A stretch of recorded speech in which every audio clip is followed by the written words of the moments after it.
La fréquentation de Bernard Josse et d'André Balthazar, c'est en pointillé. Ça démarre il y a très longtemps, dans les années 68-69, sur un travail scolaire.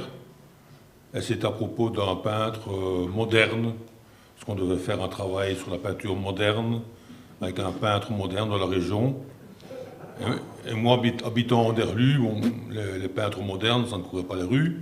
Et donc, comme mon père avait travaillé, à une époque dans une société où travaillait un buri, et dont j'avais des échos de mon père, de ce buri, qui avait un frère qui était peintre et qui avait le plus l'air du garçon manqué de la famille que de l'autre qui travaillait dans cette société et qui après travaillait dans l'automobile.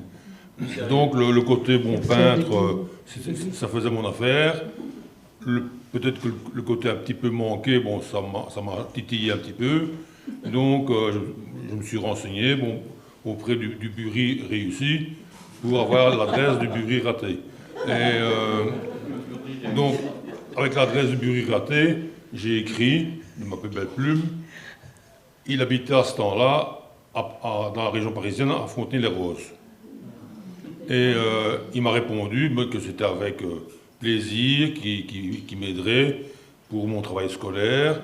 Me fixons rendez-vous tel jour, telle date à Bruxelles, à la galerie Françoise Meyer.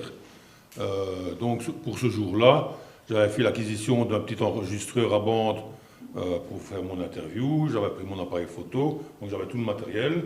J'arrive, galerie Françoise Meyer, tout noir, pas fermé, porte close.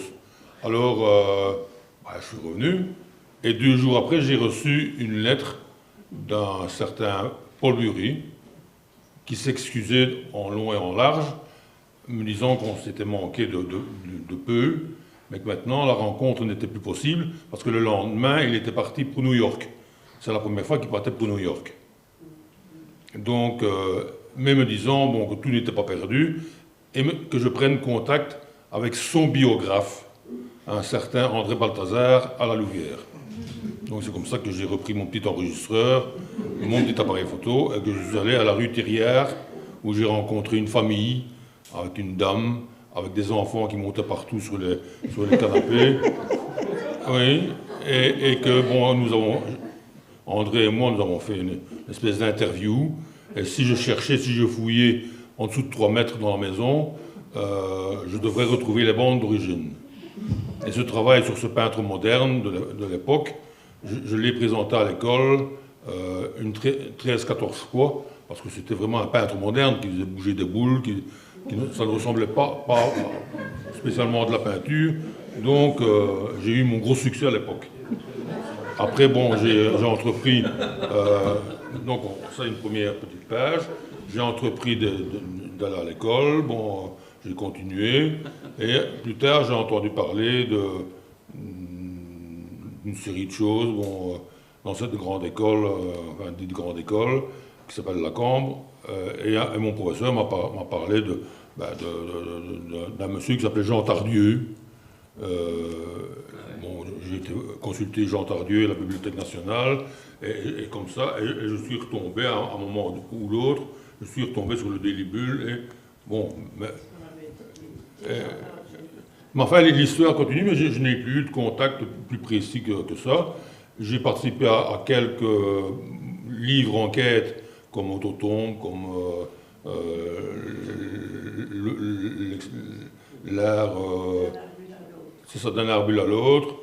Entre autres, comme j'étais graphiste, j'ai été contacté à un certain moment par un certain André Balthazar, qui était devenu directeur du Centre de la gravure et de l'image imprimée, pour l'aider à réaliser 2 catalogues. Un premier sur les diables, qui était une énorme collection dans laquelle ils se dépatrouillaient un peu, et il fallait un peu organiser, et notamment sous forme d'un catalogue, avec plein d'images, des petites, des grandes, des carrés, des rectangles. Mais ça a été aussi un premier travail de révélation par rapport à André, c'est que avant de commencer le travail, il était déjà presque fait. Il faisait ses petits découpages, ses petits collages, sa maquette, et après, on pouvait discuter sur des choses bien précises. On décollait, on changeait de place. Après, le deuxième travail, ça a été une exposition au centre de la gravure sur sa collection d'images de faits divers. Là aussi, il y avait un monceau d'images et qu'il a fallu aussi un peu organiser sous forme un peu de théâtralisation, de récits, et ça a donné un catalogue qui existe toujours. Donc voilà. Après, bon, qu'est-ce que j'ai encore fait? Bon, épisodiquement, j'ai rencontré. Oui, j'ai fait le catalogue des 30 ans du Délibule pour la Rose Jagu. Et voilà, ça c'est. Où là aussi, ça a été aussi une grande découverte du monde entier du Délibule. Il y a d'autres choses. Mais le nom de Bernard Josse, il apparaît comme ça, un peu comme le monstre du Loch Ness. On ne voit jamais son nom, et il apparaît, il disparaît. Donc si on cherche bien dans les collections du Délibule, il y a des noms de Bernard Josse qui traînent partout. Bon, dans l'aménagement de la maison aussi, il y a eu une Bernard Josse. Il y a eu une Bernard Josse aussi. Bon, il y a des choses probablement où je soupçonne André, ayant fait partie de jury au musée de Marimont, d'avoir avancé mon nom. Bon. Enfin, donc c'est un peu à la fois une fée, ma bonne fée, avec son étoile magique, et en même temps, bon, un fantôme un peu comme ça dans les limbes.